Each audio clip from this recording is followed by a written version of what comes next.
First, you'll need to download the Chrome extension for Bitmoji on Google Chrome, then save that image in a Word file. Go to the Cricut Launch Design space and click Upload. Click the image that you want to upload, and then you'll need to start removing all of those pieces that you want to remove. Here I took away a lot of my hair and it took a lot of time, but you'll have to go in and make the brush to the right size that you want, and then you cut it out on your Cricut.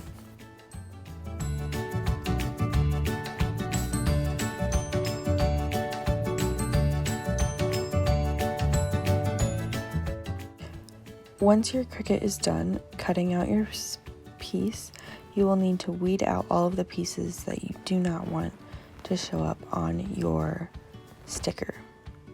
Once you have done that, you will need to take some transfer tape and push it down on top of your sticker in order for the sticker to be on this transfer tape.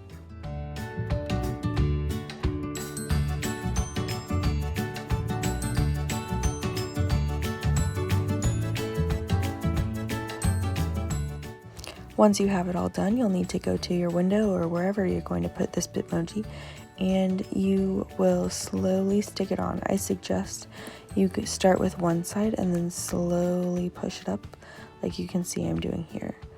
Sorry, this video is terrible and I thought my camera was pointed directly at me. However, you can see that did not happen. Make sure you get all the bumps out. It's okay if you have bumps in the clear part on the transfer tape, but it's really not good to have bumps throughout the sticker, because then stuff will get underneath it and you'll get different pieces out of whack, and so it's just best to have it flat. But then once it's done, it looks really, really awesome.